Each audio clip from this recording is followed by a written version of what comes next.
Dieu qui nous appelle à la prière. Papa nous dit la fois passée a dit que si le message est prêché, on pense que le besoin se fait ressentir. En ce moment, le besoin de la prière se fait ressentir. Le besoin de la prière se fait ressentir. Un chrétien ne peut pas dormir de 20h à 6h, c'est impossible. C'est impossible. Sinon, le chrétien qui dort de 20h à 6h, un vie ordinaire. Un vie ordinaire. Mais le chrétien qui demeure dans la présence de Dieu par la prière, il a une vie surnaturelle extraordinaire. Rien ne peut l'empêcher. Rien ne peut l'empêcher. Il demeure victorieux. Il demeure victorieux. Par laquelle il nous appelle à la prière. Si nous voulons voir les choses changer, c'est par la prière. C'est par la prière. C'est par la prière. Comment encore on doit persévérer dans la prière? C'est par la parole. C'est par la parole. Il n'y a pas de prière sans parole de Dieu. Au commencement était la parole. Au commencement était la parole. Il n'y a pas de prière.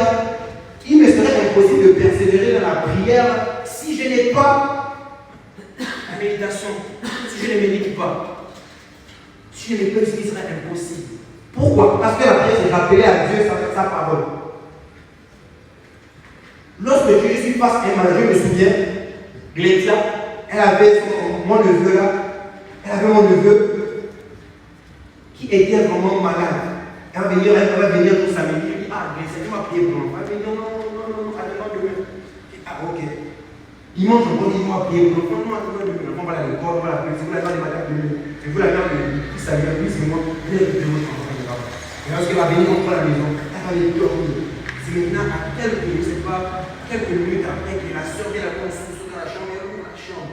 Et gloire soit rendue à Dieu que j'étais en jeûne et en prière. J'étais dans la présence de Dieu. Elle va commencer à s'agiter. Elle va commencer à s'agiter au moins l'enfant. Je vais dire sors. Je vais fermer la porte, je vais rester avec mon neveu seul dans la chambre. Je vais commencer à prier. On met basé sur la prière. Sur la parole. Seigneur, tu as dit dans ta parole, tu as dit. Ils imposeront les mains aux malades et les malades seront guéris. Je vais demeurer. Et là, l'enfant va commencer à faire des scènes, l'enfant va plus bouger. Je dis, waouh, Seigneur, ne me laisse pas dans la honte. Seigneur, ne me laisse pas dans la confusion. Je vais insister à prier. Et là, la console vient de prendre l'eau et les verser sur l'enfant. Et quand je vais prendre l'eau et les verser sur l'enfant, je vais remettre la mère à l'enfant. Je vais remettre l'enfant à la mère. Je dis, allons à l'église, on va continuer à prier. Non, je dis, allons à l'église, on va prier. Pourquoi? La persévérance dans la prière. Oui, à ce moment, je priais un jour, je priais 2 jours, 1 an. Ça n'a pas marché. Mais je dois continuer.